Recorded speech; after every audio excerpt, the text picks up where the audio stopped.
নমস্কার ভক্তগণ, প্রতি বছর ফাল্গুন মাসে কৃষ্ণপক্ষে চতুর্দশী তিথিতে আমরা মহাশিবরাত্রি পালন করি।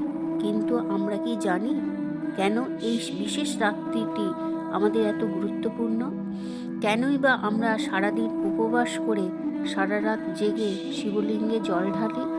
আজকের ভিডিওতে আমি আপনাদের জানাবো শিবরাত্রির আধ্যাত্মিক মাহাত্ম্য এবং এই ব্রত করলে আপনাদের জীবনে কি পরিবর্তন আসতে পারে।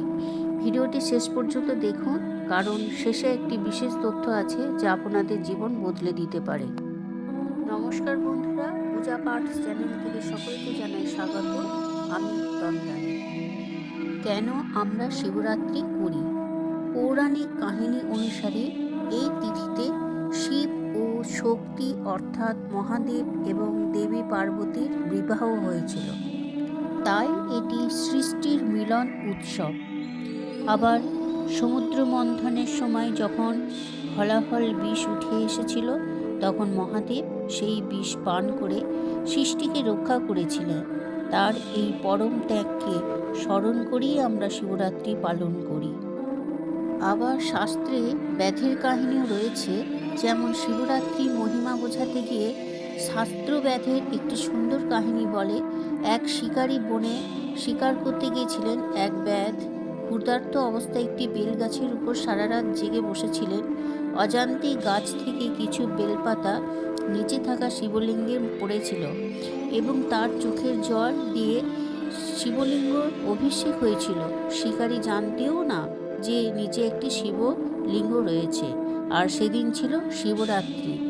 কিন্তু এই সামান্য অজান্তেই করা পুজোকে মহাদেব ভীষণভাবে সন্তুষ্ট হয়েছিলেন এবং সেই ব্যাধকে মোক্ষ প্রদান করেছিলেন। অর্থাৎ ভক্তি ভরে আপনি যদি সামান্য একটু জল আর বেলপাতা মহাদেবকে দেন, তবেই তিনি আপনার উপর অশেষ কৃপা বর্ষণ করবেন।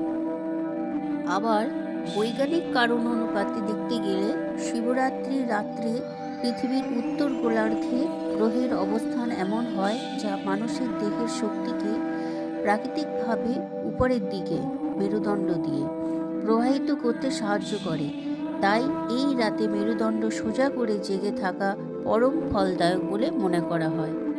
শিবরাত্রি করলে কি হয়? প্রথমত পাপ ক্ষয় হয়। শাস্ত্র মতে ভক্তি ভরে শিবরাত্রি 4 প্রহরে পূজা করলে গত 3 জন্মের পাপ থেকে মুক্তি পাওয়া যায়। ইন্দ্রিয় সংযম, উপবাস করার মাধ্যমে আমরা আমাদের কাম, ক্রোধ ও লোভকে নিয়ন্ত্রণ করতে শিখি। মানসিক শান্তি, ওম নমঃ শিবায় মন্ত্রে জপ মনের দুশ্চিন্তাকে দূর করে আর গভীর শান্তি এনে দেয়।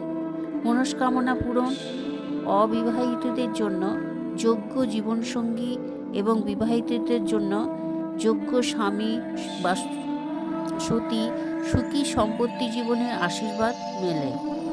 সঠিক নিয়ম হচ্ছে, অনেকেই মনে করেন শুধু না খেয়ে থাকলেই শিবরাত্রি হয়, কিন্তু প্রকৃত উপবাস হলো মনকে শিবের চিন্তায় ডুবিয়ে রাখা। 2026 সালে শিবরাত্রি পালিত হবে 15ই ফেব্রুয়ারি এবং এই দিন 4 প্রহরে দুধ, দই, ঘি এবং মধু দিয়ে স্নান করালে মহাদেব অত্যন্ত সন্তুষ্ট হন। মনে রাখবেন, মহাদেব বাইরের জাঁকজমককে চেয়ে আপনার অন্তরের ভক্তি বেশি দেখেন। আশা করি আজকের ভিডিওটি আপনাদের উপকারে আসবে। 15ই ফেব্রুয়ারি শিবরাত্রির দিন আপনারা কে উপবাস করছেন তা একটি কমেন্টে লিখে দেবেন। অবশ্যই হর হর মহাদেব লিখে জানাবেন। ভিডিওটি ভালো লাগলে লাইক, শেয়ার করুন। দেখা হচ্ছে পরবর্তী ভিডিওতে। নমস্কার, ভালো থাকবেন সবাই। লিখুন হর হর মহাদেব, আর আমার এই ছোট্ট চ্যানেলটিকে সাবস্ক্রাইব করে পাশে থাকবেন, এটাই আপনাদের কাছে আমার অনুরোধ। শিবরাত্রি আর বেশি দেরি নাই, দোরগোড়ায় চলে এসেছে, তাই আপনারা ভালো থাকবেন। ওম নমঃ শিবায় বলে শেষ করছি ভিডিওটি।